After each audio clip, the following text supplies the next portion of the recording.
We are in downtown Zurich here at the offices of British wealth manager Schroders. Schroders is one of almost 100 foreign banks operating in the Swiss financial center.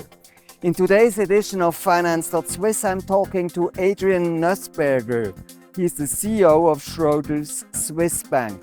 At the same time, he is the president of the Association of Foreign Banks in Switzerland. Adrian Noesberger, thank you very much for receiving us here at Schroders. You're welcome.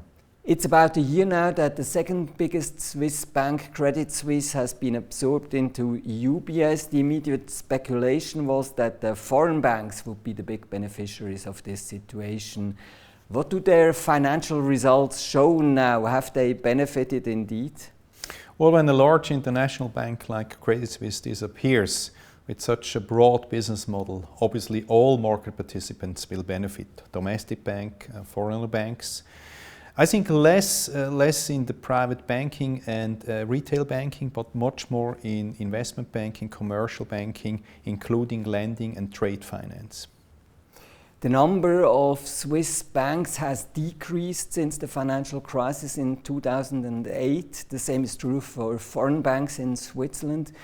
Do you see a possibility that this trend could even reverse now based on the disappearance of Credit Suisse? Well, we follow up this data very closely. So the number of institutions, it doesn't matter if it's domestic or foreign-owned banks, have more or less similar decreased. I think it's more consolidation and has nothing to do with the attractiveness of the Swiss financial center. Switzerland stays very attractive for doing banking.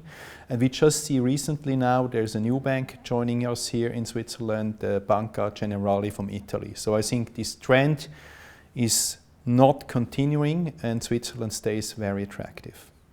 In times of globalization and international information exchange on bank accounts, what do foreign clients specifically seek from foreign banks in Switzerland? Well, first, I think these type of clients, they want to diversify their portfolio, not only in asset classes, but also in jurisdiction of where they do banking. And if they make a short list, Switzerland is always on the top of the short list. And it has to do with, I think, mainly also with our political system.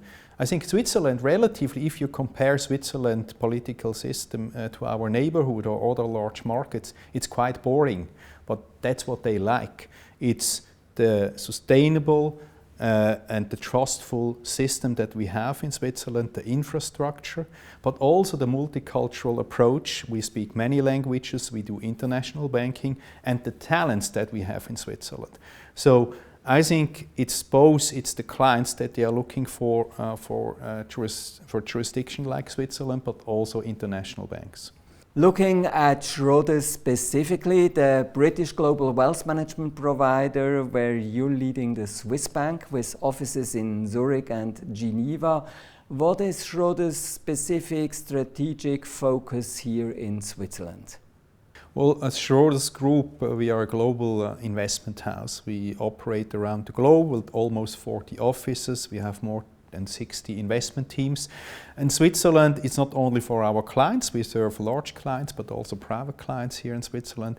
But it's also the investment expertise that the group found in Switzerland. So besides UK, Switzerland is the most important hub, especially if it comes to so-called private markets, including private equity, private debt, insurance-linked securities or impact investing. For example, we just acquired 5 years ago Blue Orchard, a very well-known company for microfinance, sustainable impact investing. So it's both clients but also the investment expertise that the group found here.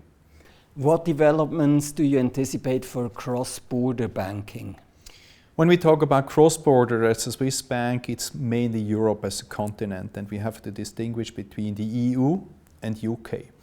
Now with UK, we just recently have signed the so-called mutual recognition agreement, which now needs to be ratified in the parliaments, that will offer Swiss banks very attractive opportunities into the UK.